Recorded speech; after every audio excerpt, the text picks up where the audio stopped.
परवरिश। अदालत के खटखरे में खड़े हुए रोहित सिर झुकाकर सबकी बातें सुनते रहता है और जज साहब कहते हैं कि 2 दिन बाद सुबह तुम्हें फांसी दे दी जाएगी।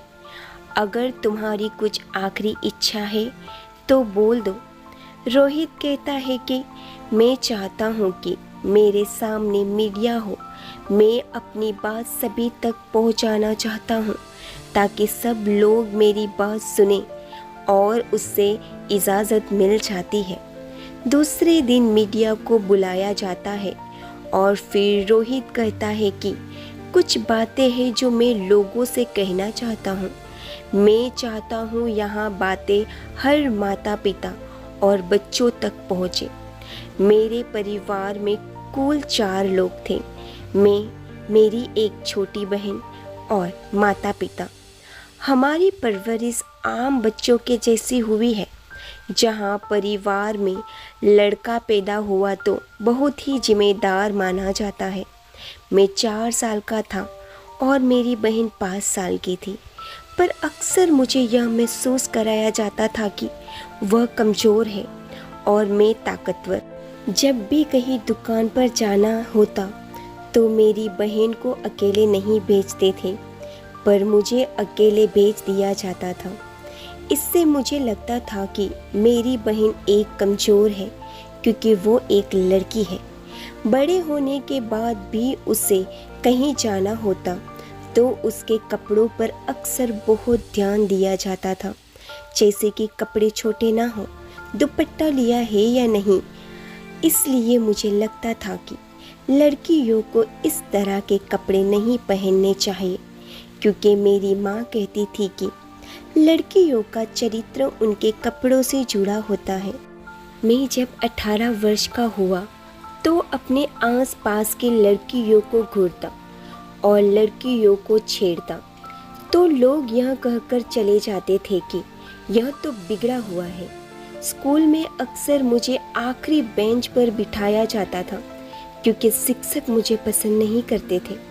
घर पर आता तो पापा मुझे अक्सर डांटते थे और कहते थे लड़का हाथ से निकल गया है। बस इन्हीं माहौल में मैं पला बड़ा था और जब मैं बड़ा हुआ तो मुझे लगता था कि मैं सही हूँ। मैंने कभी खुद को गलत समझा ही नहीं।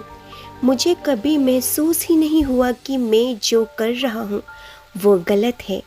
छोटी छोटी गलतियाँ करते करते मैंने एक बहुत बड़ा जुल्म कर डाला जिसकी इस दुनिया में कोई माफ़ी नहीं है, और उस जुर्म का नाम है बलात्कार। हाँ, मैंने एक नाबालिग लड़की का बलात्कार किया है। पता नहीं कैसे मैं इस रास्ते पर चल पड़ा। जब मैं उम्र के साथ बड़ा हुआ तो मेरे अंदर लड़कियों के प्रति एक अलग सी चाहत बढ़ने लगी।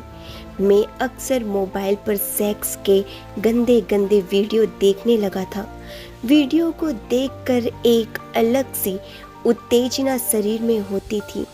एक दिन उत्तेजित होकर मैंने मेरे पड़ोस की 15 साल की लड़की रूहानी को बहला फुसलाकर अपने साथ एक खंडहर में ले गया और उससे ज़बरदस्ती उसका बलात्कार कर डाला। मैंने जो किया है उसकी सज़ा मुझे मिल चुकी है, जो कि फांसी है। और आप सभी को पता है, मैं आज सब कुछ इसलिए कह रहा हूँ क्योंकि मुझे अब यह एहसास हुआ है कि मैंने बहुत बड़ा पाप किया है। अगर मुझे एहसास पहले होता तो ऐसा ना होता। कहीं ना कहीं इसके जिम्मेदार आप सभी हैं, ये पूरा समाज है। सोचिए, अगर मेरी माँ ने मेरी बहन को उसके कपड़ों पर ना टोका होता तो अच्छा होता। मेरी माँ ने मुझे कम उम्र में ताकतवर ना बनाया होता तो अच्छा होता। अगर उन्होंने लड़के और लड़की को एक समान अधिकार या हक जताया होता तो अच्छा होता। मेरी टीचर ने मुझे आखिरी बेंच पर बिठाने से पहले अगर मुझे मेरी गलतियाँ बताई होती तो अच्छा होता। जब मैं पहली बार एक लड़की को छेड़ रहा था तो लोगों ने कहा कि बिगड़ा हुआ है और हाथ से निकल गया है। अगर उन्होंने मुझे उस वक्त रोका होता कि बेटा ऐसा करना सही नहीं है, मुझे सही और गलत का फ़र्क बताया होता तो अच्छा होता। लड़कियों का कपड़ा छोटा होना और चरित्रहीन होना एक है। अगर मुझे इसमें फ़र्क बताया गया होता तो अच्छा होता। ये सारी छोटी छोटी बातें मुझे अगर उम्र रहते समझाया गया होता तो अच्छा होता। मेरी हर माता पिता से विनती है कि आप अपने बच्चों को समान अधिकार दें। लड़कियों को उसके कपड़ों से ना तोलें। बच्चों को बताओ क्या सही है और क्या गलत। उम्र के चलते लड़कों में और लड़कियों में दोनों में एक बदलाव होता है, चाहे वो आंतरिक हो या शारीरिक, पर बदलाव हर किसी में होता है। उन्हें सेक्स एजुकेशन देना भी बहुत ज़रूरी है, क्योंकि बच्चों को जब उस चीज़ के बारे में जानकारी होगी तो वैसा ही बर्ताव करेंगे। उम्र के इस मोड़ पर उन्हें सही जानकारी होना या एक जानकारी देने वाले की ज़रूरत है। मैं नहीं चाहता कि मैं आज जिस मोड़ पर हूँ उस पर कोई और हो। मैं चाहता हूँ मेरी सज़ा लोगों के लिए एक सबक हो। मुझे खुशी है कि मुझे फांसी दी गई है, क्योंकि यह मेरी गुनाहों का प्रायश्चित होगा। बस इससे ज़्यादा मैं कुछ नहीं कहना चाहता। यह कहकर रोहित वहाँ से चला जाता है और दूसरे दिन सुबह उसे फांसी दे दी जाती है। देखा जाए तो रोहित ने बहुत बड़ी बात कही है कि बच्चों की परवरिश ही उन्हें सही रास्ता दिखाती है, फिर वह लड़का हो या लड़की। माँ बाप होने के नाते हमारा फ़र्ज़ है कि हम उन्हें देश का अच्छा नागरिक बनाएं, जिन पर सभी को गर्व हो। याद रखें, बच्चे पैदा तो सभी करते हैं, पर परवरिश सिर्फ कुछ माँ बाप ही कर पाते हैं।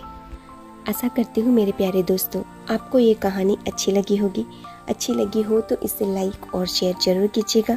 ऐसे ही कहानी के साथ बने रहने के लिए हमारे चैनल को सब्सक्राइब जरूर करें। इस कहानी को लेकर आपकी क्या राय है हमें कमेंट बॉक्स में ज़रूर बताइएगा।